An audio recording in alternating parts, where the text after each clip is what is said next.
The Total Screen proudly presents the Weekly Set Podcast with Tyson Gifford and William Rohrig. Episode 244, recorded February 24th, 2020.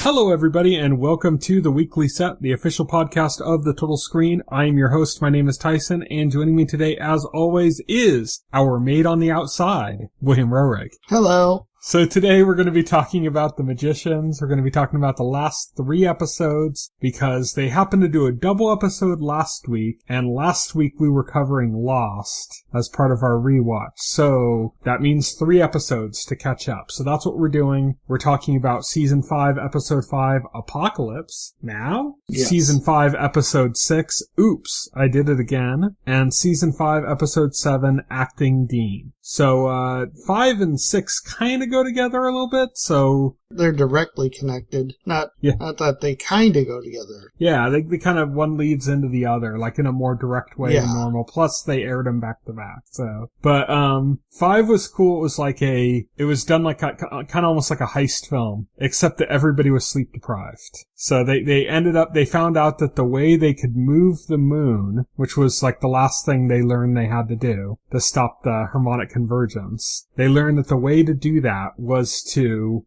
deprive themselves of sleep for, what was it, I think 5 days or something? They needed something called moon brain. Yes. And that's how you get moon brain, is like you deprive yourself of sleep for like 5 days. And so this led to like the first half of the episode, just like them trying to stay awake for 5 days. Josh saying, "Oh, I'm cooking a special thing that'll help keep you all awake," and they're like, "Are you feeding us meth?" And he's like, "No, this is an organic mixture." And they're like, Elliot's like, "That's what I would say if I was feeding us meth."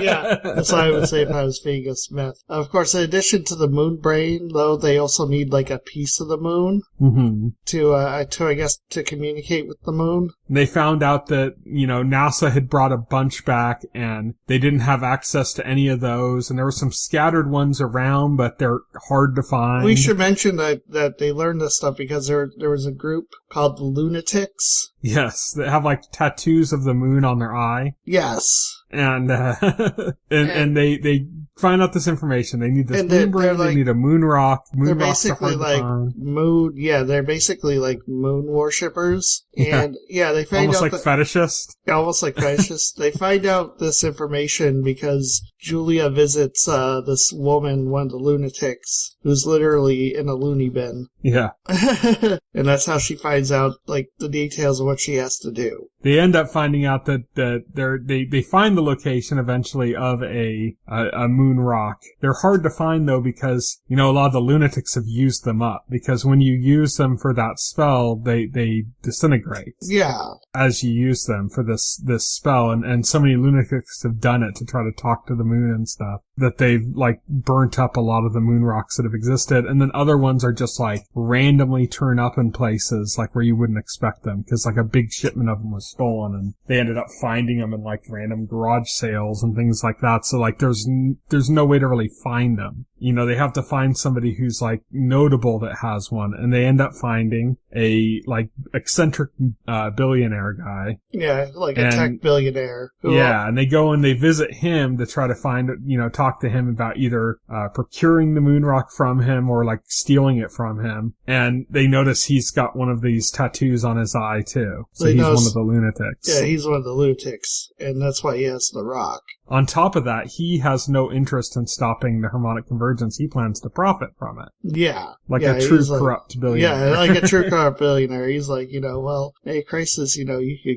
could profit from it. So he doesn't want to go along with it. And then when they're studying the moon rocks, the moon rock he has, to try to see how they could steal it, they're like, okay, well, he's got a good security system, but we can get past that. They said the problem is that there's a spell on it, and it's from Mayakovsky. Yes. Who's one of their old professors, who's like probably the best magician on the show as far as the spell work goes. Yeah, that we've seen. They always kind of refer to his being the most elegant, best spell work. And, so they're like, we can't crack that. That's too hard to crack. So they're like, but they're a little thrown by this because Mayakovsky is like basically kind of like in a almost vegetative state or something. Like he's not really responsive. Right. So they're like, how did this happen? This doesn't make sense. And they go and they try to track down Mayakovsky and they end up encountering his daughter. And yeah, Mayakovsky has a spell work. Yeah, she's the one who did it. Yeah, surprise, Mayakovsky has a daughter. She doesn't like this billionaire. Apparently she dated him for a while and had a bad breakup with him. And so she doesn't like him, but she had given the spell for him. But she's down for breaking it. Yeah. But in return for one of her experiments, she wants a shade. Yeah, she wants a shade, yeah. Which is, basically like the human soul. Yeah. We had whole storylines about Alice, and Julia losing their shades at various different points. And like how impactful it was. Like it's not good. Yeah, it's not good at all. And, but they make an agreement for that. They kind of gloss over that in a weird way. They do. Like the cost of that. I kind of feel like that might be coming back at us at some point. You know what? I just realized now that you brought it up, they don't follow up on that at all. Yeah, they talk about it and then they say it doesn't matter whose shade it is, she just wants a shade. So it doesn't have to be one of theirs or anything. And then they go through as if the deal had gone through without ever addressing. Yeah, without ever addressing. And then we saw the aftermath and we saw last week's episode, which is even, and the shade thing is not brought up. It's not even clear if they ever gave this woman a shade. Yeah, they might not have even thinking about, they might have just decided maybe that's why they did the spell in that spot. She's just gone at this point. Their attempt, their attempt goes bad, of course. They get found out, the security's looking for them and they're escaping. And at this point, she's just gone. She just takes off. Well, we found out we did find out that wasn't her though, that was actually, Katie. She's still gone. No, but the person that was on the scene with them, that wasn't her. Yeah, it was Katie. I know. Yeah. But she's still gone. She still took off. Yeah, we never saw her again. So we're talking about wondering who gave up their shade, but maybe nobody did because they did do the ritual on the spot where the moon was. They didn't take it. They did it there. Yeah. So maybe they didn't, have to sacrifice a shade. It's kind of weird. It's a bit of information that's kind of vague. Yeah, it is. But anyways, as we were talking about, they end up doing this spell. They kind of get everybody together to do this. Through this, by the way, as they're all sleep deprived, the one thing that's really interesting that's happening is Elliot starts hearing a knocking and keeps seeing, messages that say, let me out, and hearing a whisper saying, let me out. And it's driving him crazy because he thinks that it's the monster that had possessed him before. Yeah. And he doesn't want to tell anybody about this. He's kind of dealing with it on his own. But he kind of disappears in the middle of them trying to do the spell because he gets distracted by this. Yeah, because he hears the voice, Elliot. And it's even a point where he goes up to a mirror and he looks and it's the monster staring at him through the mirror. Mm-hmm. But yeah, this completely distracts him from the spell. And the spell breaks down just as it was working because he walks away. Yeah, and then as they're kind of trying to do it anyways, Marina shows up, the Marina 23, who's from the different dimension like Penny, because the Marina from our dimension is dead. Right. And she wants the harmonic convergence to happen because she has a plan in place that's going to make use of the harmonic convergence. And so she wants it to happen, so she's trying to stop them. Again, vague on the details. Yeah. She's trying to stop them from doing what she's doing. Elliot comes back into the room and they kind of slyly communicate with each other that Elliot can do this while they're being held up by Marina. He can do the spell entirely on his own because the harmonic convergence has started. Right. And so he, the magic goes out of control, but it also means your magic is just way more powerful. Right. Unfortunately, as he starts doing it and it's succeeding, Marina catches on, and basically they're tug of warring with the moon during the harmonic convergence. Yes. And crack. They ripped the moon in half. Yeah, the moon is ripped. You see chunks of it, like, falling out. It's gonna be like Armageddon. It's similar to, like, the end of the Umbrella Chronicles, or like the end of, like, there's so many other things that have kind of done a similar thing. I believe the Time Machine had something about the moon falling apart too. The book, you know? But anyways, so the moon's collapsing and it's falling apart, and that kind of sets us onto the path for the next episode. Oops, I Did It Again, which is where the harmonic convergence is over, but now the moon is falling on top of everybody. Yeah, the moon's so they're scrambling to find a way to save the world from the moon falling apart. Things don't go well, and everybody dies. Yeah, to summarize it, I suppose. Yeah, because they were coming up with this plan, like, they were like, well, it's a harmonic convergence, so, like, everybody's powers is more powerful, so if everybody did the spell, then they could just stop it in midair. They could just disintegrate the moon chunks in midair, but that doesn't work out. Yeah, the plan doesn't work, everybody dies. And we get, like, a hilarious take on the title screen, because every episode has, like, the little magician's title screen, and it cuts to it, and then it explodes. Yeah, and then it explodes. And then Elliot and Margot wake up in the same spot where they were when the episode began. Yeah. And surprise, which means it's a Groundhog's Day episode. Yep, our favorite Groundhog's Day episode. Yes. So of course that means I loved this episode. Yes. The most of the three by far. But yeah, this episode was great. So Elliot and Margot, they're like, we're in a time loop. Why are we in a time loop? And they decide, like, oh, it's because we're awesome. Of course it's us. Of course we're the chosen ones. We'd be the ones that make because we're awesome. Turns out later they end up finding out it's because of the time related perfume they sprayed on themselves when they stole all of the Time Witch's stuff earlier. Yeah, which is like a piece of great plotting that they used that element from before in time. Yeah, that they had the callback to that. Yeah, great plotting in this series in general, especially like this season's done like a lot of like really clever stuff like that. So that's the reason they're really time looping. But anyways, they're time looping. They're trying to figure out solutions. None of it's working. Even Elliot's brilliant plan of making a catcher's mitt really big. Did you see that scene where he like was holding up a catcher's mitt? He's like, what if we make this really big? Yes. Yeah, and then it shows like the Earth get destroyed again. Yeah, they're literally trying everything, but it's like to the point where like they keep coming back. Elliot stops caring. Elliot's just like, why don't we just have like a big old party and then because he said like they figured out the times that they figured out impossible problems. It's been when they've just given up, partied, enjoyed themselves, and it just came to them. Right. So they threw a big rager. They throw a big rager. They did this multiple times.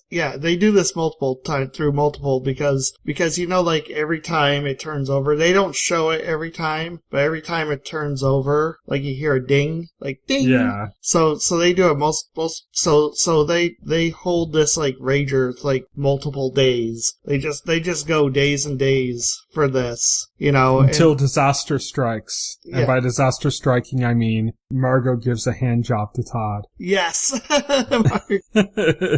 Yeah.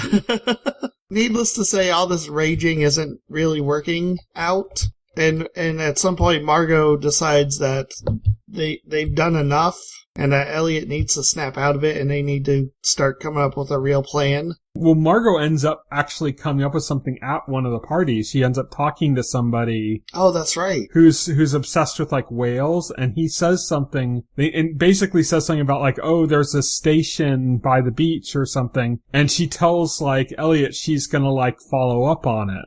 Meanwhile, Elliot, even in his state, is still hearing the voices, still seeing, like, the signs of, like, the monster, like, at this point, he's also finally talked to Margot about it. Yes. And she doesn't believe him. Yeah. She's like, no, she's like, the monster's gone, it's not there. And she's like, what happened to telling the truth to each other? And he's like, I did tell the truth and you don't believe me. Right. And this kind of makes Elliot distant from Margot. And so Margot goes off and goes to this beach station thing by herself. Yeah, because... And then in the next time loop, she's out of the time loop. She doesn't remember any of the time loops anymore. The next time loop, she doesn't remember there being time loops, and Elliot's the only one who remembers everything. And now Elliot realizes that the fate of the world is on his shoulders, and he's a total mess. Like he can't deal with the pressure. He can't deal with the pressure. He was like, he was like Margot was taking point on this. Like, I can't deal. And at a certain point, he basically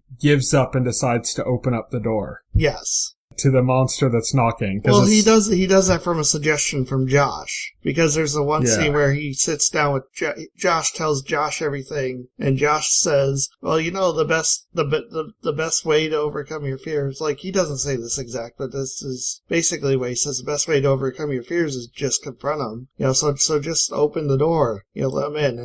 And Elliot's like, why the hell would I want to do that? And Josh is like, just try it, you'll be surprised. And then they did something really clever that, like, a person that I'd completely forgotten about. Yes. And now it's like a clever little addition to the story, which is you find out that it wasn't the monster behind the door at all. It was Charlton, who was one of the hosts for the monster before. Yes. Who was trapped in Elliot's head with the monster last season. Yeah, Elliot had, like, led him to his safe place and let him into a safe place in his brain before. And so when his brain was purged of all the monster stuff, he was still in the safe space. So he's been in Elliot's mind this whole time. Yes. And it's funny because, like, Elliot's asking him, why do you have to whisper like that? And he's like, I was being polite. I was being polite. And he's like, okay, and then writing my name, and then writing, like, in blood, and, He's all, red's the color of vibrancy and joy. Yeah, red's the color of vibrancy and joy. Yeah. Yeah, just Charlton just having no fucking clue. Just like this whole time, Elliot's been thinking he's going to be giving up to the monster, and it's this guy. Yeah. So now Charlton's kind of like a companion to him. So this is something that's carried on past this episode even. So where now this guy is just there, and it's this guy that only Elliot can see and interact with. Yeah, so now that Elliot's anxieties about the monster coming back are solved, Elliot with Charlton now has more confidence to take things on, and decides that he's going to go visit the whales. That was on Charlton's advice. He brought that up. That like what was Margot doing before when this happened? You need to follow up on this. And he goes to this like lifeguard station at a beach house, and inside there's like a cable going into the ocean, leading into this lifeguard tower. It kind of reminds me of like Lost with like the cable going through the water. I knew you would say that. It is. It's very much like that scene in Lost. I know. It's a cable. Yeah. They go into the thing, and it's like hooked up to like a TV set, and there's like just video of whales on it, and all of a sudden they start talking. It turns out to Elliot. The whales are magicians. Yeah, all of the whales in the ocean are communicating to Elliot now through this TV. So all the whales in the ocean are actually ancient magicians, and their purpose is that they've got the Kraken sealed up underneath the ocean floor, and they have to maintain the seal. So they have to draw like sigils on the floor of the ocean. Yeah, they have to draw sigils on the floor of the ocean to keep the Kraken contained. Because if the Kraken gets out, it's like the end of the world. And they explain that additionally they got a backup spell for in case the Kraken gets loose. So if the seals fail and the Kraken gets loose, like say moon rocks fall into the ocean and break the sigils, and the Kraken gets loose, the moment the Kraken gets loose, the time loops 12 hours before the Kraken was released. And that's been the time loop we've been experiencing this whole time. Yes. And Elliot's just like, well, why can't the time loop like a few hours earlier to when we actually had a chance to stop the moon from getting destroyed in the first place? Yeah, well, first he gets, like, kicked out of the tower, and then he comes to that conclusion, and he revisits them, the whales, and says, and they're like, you have to be kidding me, when he suggests that, but he's like, well, what do you have to lose? Like, it's been happening over and over again. Just let it happen now, and then time will loop back even further, and I'll have more time to act. Yes, and then it won't happen again. And so he's like, he leaves the thing and he's like, I don't think they're going to do it. And it's like him and Charlton are sitting there on the beach, like going like, oh, do you think they're going to do it? I don't know. And then all of a sudden they see like something bubbling in the ocean. Yeah. And a figure rises. It's a snorkeler. Yeah, it's a snorkeler, yeah. Just a random snorkeler. It's a random snorkeler. And Elliot asks, are you the Kraken? And he's like, no. Guy just looks at him like he's crazy. And then you see like a real rumbling happening in the sea, and you see all the tentacles flying out. Yeah, you see all the tentacles. Yeah, it's an actual Kraken. They didn't cheap out. So yeah. It smashes and kills Elliot, and he wakes up 12 hours before, which is now not the original time loop point, but now back to around when they were about to enter that billionaire's party. Yeah. With their plan for the ritual for the time rock. Yes. But now Elliot has foreknowledge, so he talks to Margot, and they had like this whole like code word setup thing, and he says one of the words, which basically means no questions, just do what I say. Right. And he tells her, a specific task of something to do. They're prepared for Marina showing up this time. Exactly. And, they don't, Margot doesn't know it's Marina, but he basically tells her to be in position. Knows. Yeah. Yes. And he tells her to be in position, and this time he doesn't get distracted by the voices in his head, so he's staying there. Marina shows up, Margot shows up, knocks Marina's ass out, and they solve the harmonic convergence. It's done. Yeah, they moved the moon without breaking it. So they're back home, and it's kind of like where they were when they were like,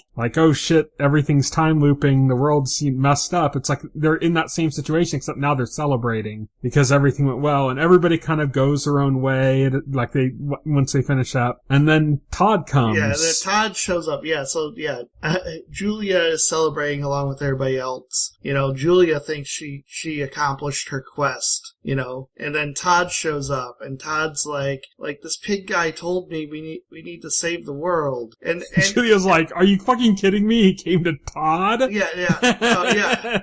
Julia's like, are you kidding me? He was so desperate to find a dude that he went to Todd. And Todd's like, I know. Todd's like, I know. And then Julia's just like, well, it's cool because we just saved the world, so that's taken care of. And he's like, no, he was talking about Fillory. Like, is Fillory real? He's like, I forgot, is Fillory real? Yeah. And then like it just ends with like Julia being like, oh crap, we saved the wrong world. That leads us into the next episode, Acting Dean. Yes. Which kind of has where these two episodes were a lot more focused, these last two ones, like the first one being about the heist and the second one being about this Groundhog's Day event. This episode is back to the typical structure where you have a few different plot lines going at the same time. Yeah, we're back to the Fillory plot line because Margot and Elliot go back Fillory. And we have Julia trying to deal with the fact that she has to save Fillory, but first they gotta deal with the problem because, even though they solved the harmonic convergence, there's still a problem on Earth because by moving the moon out of place, they changed the circumstances. So now, everybody's spells are messing up because people can't cast properly because they're not accounting for the new circumstances. Yeah, the position of the moon's different, so that everything's different. Yeah. So everything has to be reworked a little bit. And so they keep saying, yeah, so things were working fine, but then some idiot went and moved the moon, and they're like, oh, yeah. And Julia's like, yeah. So, this episode was probably the weakest of the three. Yeah, it was. I mean, there's a reason the other two were put back to back, because they were directly tied together, and this is kind of like, almost like starting over, like resetting up new plot points for us. Yeah. To follow. The main thing that happens in this episode, though, is that, Penny, but because he doesn't show up to the emergency meeting for break bills, everybody else appoints him acting dean because it's a shit job and nobody wants it. Yeah, it's a shit job. And Dean Fogg is gone. He's in the ethereal realm. He's with Jerry Garcia. He's with Jerry Garcia, so he's gone, so they need a dean. And since everything's going to shit with the circumstances being off, nobody wants the job, and they just give it to Penny. And so he's got to, open up this thing in the dean's office that has, some, I don't remember. I don't remember what the MacGuffin is, but there's something they need to open in the dean's office with a key. Right. Basically. And the last acting dean got injured when she tried to open it up. So meanwhile, they get this idea to try and summon Dean Fogg from the ethereal realm, with a button, I guess, which I wasn't too clear on how that was supposed to work. I don't even remember that part. but they take the button and they press it, and it supposedly summons Dean Fogg. Dean Fogg shows up, and they ask him questions, how did you get out of the ethereal realm? And he's just like, oh, that's a long, difficult story. You want to hear it? And he's like, I don't have time for that now. I have to get shit done. Yeah, I don't have to get shit done. And they're like, yeah, oh man, that's a nasty burn on your hand. What happened? And he's like, part of escaping the ethereal realm. Yeah, so he basically, they give him the key to his office so he can do whatever he's gonna do. He leaves at a certain point. Well, everybody's kind of on different, not everybody, but the people that are there are on different parts of the campus. Because Alice is, hanging out and looking something up in the library and talking to some guy who's... Yeah, talking to this botanist she meets. Who's trying to be, he's got an interview to work at the school. Basically what Alice is doing is Alice is trying to recalculate the formula for spells to account for the new circumstances, which works at first, but then she realizes, she made a mistake that it doesn't hold, that the circumstances are still, actively changing, and so even if she recalibrates it, it doesn't hold, it just holds for a little bit, and then changes, and then she decides, we gotta warn everybody, we gotta warn the dean. But then the dean... But there's a lockdown. The dean initiates a lockdown, and it's this crazy magical lockdown where basically, you could just, magic, these spells come out of nowhere and just, kill you. I don't know, it's weird. It's hard to describe. Because the guy, Alice is with, the botanist guy, they're locked in there, but he opens the door and he attempts to leave into the hallway, and he gets shot with some poison dart, some poison acid. It's like acid just sprays out of nowhere onto his arm in the middle of the hallway. Yeah. That. And so now he's kind of injured and out of it, and so there's all this stuff going on. At one point, there's invisible landmines. Yeah. At one point they run which is set up hilariously because Penny's there, and then they just see Todd just strolling down the hallway, and they're like, Todd, what are you doing? It's dangerous. And he's like, he's got something called Cinnabar, which they're like, what are you doing with that Cinnabar? Because I guess that's an ingredient for a powerful spell. And he's like, no, nothing. The dean just wants it. I can't answer questions. He's all, it's actually cinnamon. Yeah, he's like, it's actually cinnamon, and they're not buying it. And so he just kind of eventually, he takes off and walks down the hallway and goes on a mine and explodes. And because they're like, no, watch out for the landmines. And he's like, oh yeah, don't worry. And then he trips over and he explodes. And then Penny's like, God damn it, I got some arst on me. Yeah. I got some Todd on me. And then Todd shows up and says, holy crap, I just died. At first I'm like, oh, it's like his ghost or something. Yeah, no. And they're seeing it, like, I'm like, what the fuck, I thought that was hilarious, but then it turns out, we end up finding out that this Todd and this Dean are from a different, reality. They're from one of the different loops. They're from one of the time loops. So, like, one of the 40-odd time loops Jane Chatwin had set up when they were trying to defeat the Beast. He is from one of them. Basically, he explained he's from a time loop where he decided the best way to thwart the Beast was to blow up the school and kill everybody in it.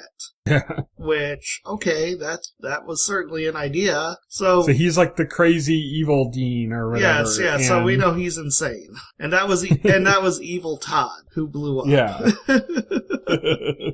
Too bad he didn't have like a mustache. That would have been fun. Yeah, that would have been hilarious. Yeah.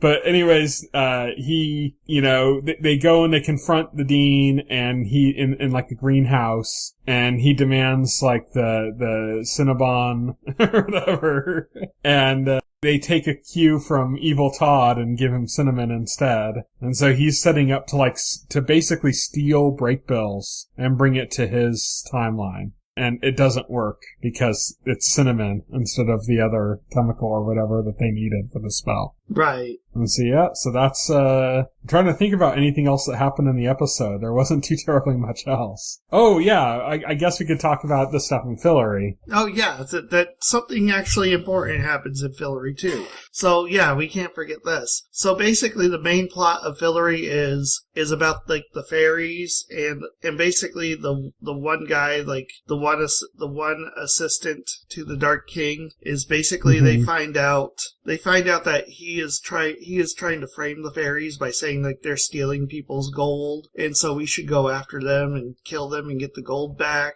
It has a real like Nazi vibe to it. Yeah, it has like a real Nazi vibe to it. So basically, like Elliot and Margot put in this plan to where they're going to like warn the fairies ahead of time. Margot goes out to do the negotiations with the fairies. The fairies don't trust her because apparently over like the centuries since she's been gone, like she's been rewritten as like one of like the worst people to basically exile the fairies or whatever from their homeland. Yeah, it's basically her backstory's been turned into a fiction for them, and so that nobody trusts her. They think she's like caused all of their misfortunes and stuff. Thankfully, though, they have their maid on the inside. because she was the maid on the outside, but now she's on the inside. Now she's on the inside because Fen actually managed to gain the favor and trust of the fairies. So Fen is there trying to negotiate for Margot on her behalf with the trust that she's managed to gain. Yeah, but when they're starting to work out something, they get a warning. One of the frogs shows up and warns them. Yes. That, the people are coming. That was sent by Elliot. You mean the rabbit? The rabbit, that's right. Yeah. Well, the rabbit shows up. The rabbit up. that sounds like Beaver from Breaking Bad. Yeah, that they're coming.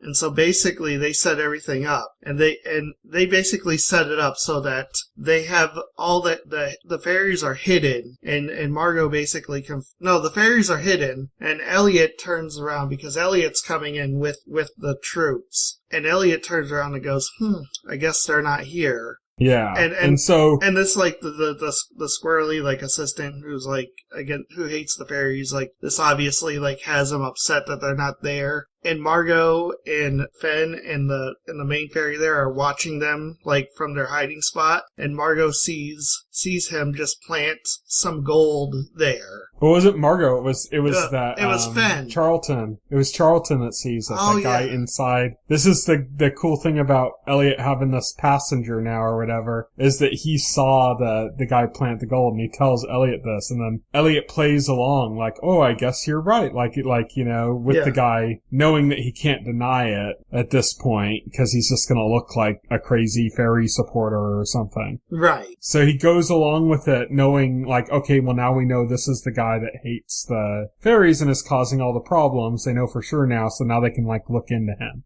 And they end up finding, cause like when they find the gold, they realize it smells really bad. It specifically says it smells like shit, the gold. And, they end up finding out that the guy has these bugs that shit gold. And so he's had them this whole time, and these bugs were thought to have gone extinct. But it's this guy's family, apparently has for generations has like been hiding these bugs and profiting off of it. Yeah, he's been hiding. And so he's using that gold to like try to, as an excuse to exterminate the fairies by saying, look, see, the fairies did steal our gold. Here it is. Never mind that it smells like shit, because it is bug shit. Yeah, it's bug shit. So Elliot presents this to Dark King in front of the other guy and basically reveals that he's been deceiving everybody. The Dark King sides with Elliot, says this is disturbing. We need to have truth in this court. I thank you, Elliot, for bringing this to light. So that other guy is like defeated at this point, you know. Mm-hmm. And we think he's taken away. And Elliot has a stronger sense after that he's right about his feelings for the Dark King, that the Dark King isn't really a bad guy, that it was really that guy manipulating him. But then, yes.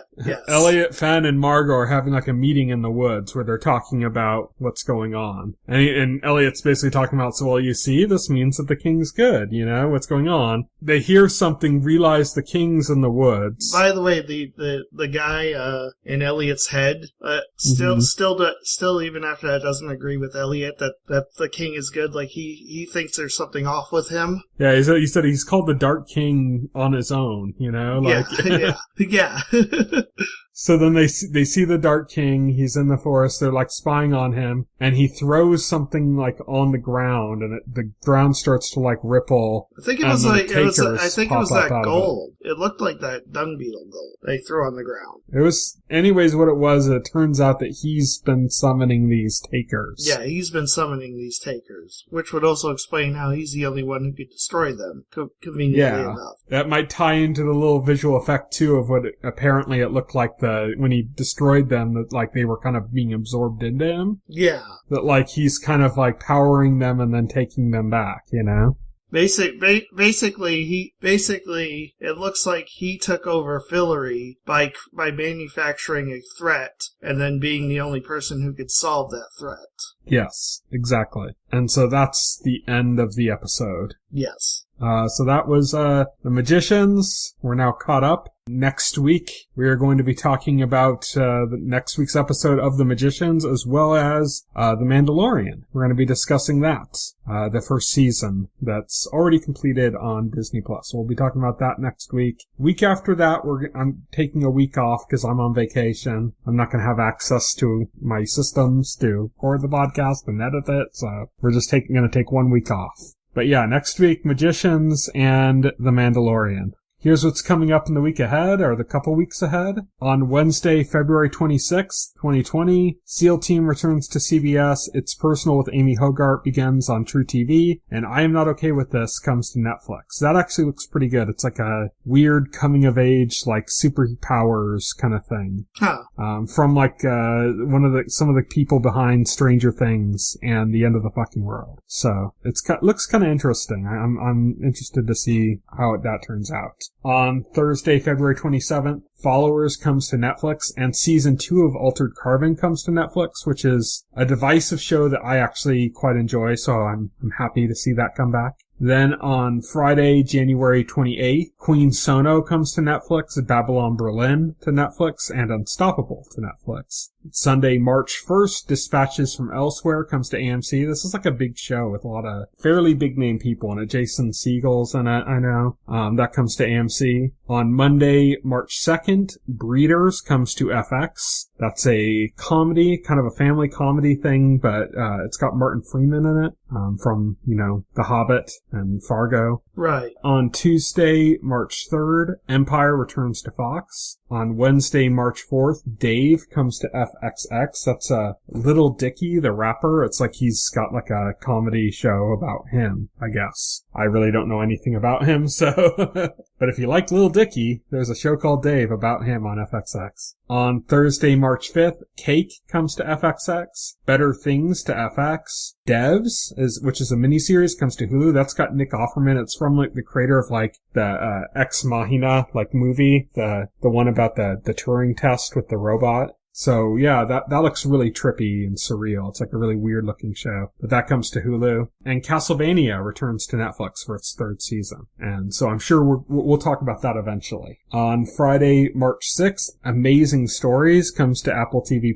This is the reboot of the Steven Spielberg anthology series. This was originally developed by Brian Fuller, but he's not. I think he stopped being attached fairly early on. Oh yeah, he's way no longer attached with that. I'm not sure how long he was attached to it before he left. I don't know if his influence is even in there at all anymore. 000, the miniseries, comes to Amazon Prime. The Protector returns to Netflix, as does Paradise PD. And then lastly, on Monday, March 9th, Cosmos returns to National Geographic, and Temple comes to Spectrum. So that's it. That's what's coming up in the next couple of weeks. Thank you, everybody, for listening. You can follow me on Twitter. I'm at Tyson Gifford. You can follow Will. He is at Voxel Hero. You can check out our Facebook page and our YouTube channel, as well as our site, thetotalscreen.com. You can subscribe to this podcast through any major podcast client like iTunes or Pocket Cast. And the entire backlog of our podcast is available on our YouTube channel. So thank you, everybody, for listening. Good night. Good night. If you would like to reach out to us and make a comment, send an email to contact@thetotalscreen.com. Stay tuned to The Total Screen for the very best. Enjoy.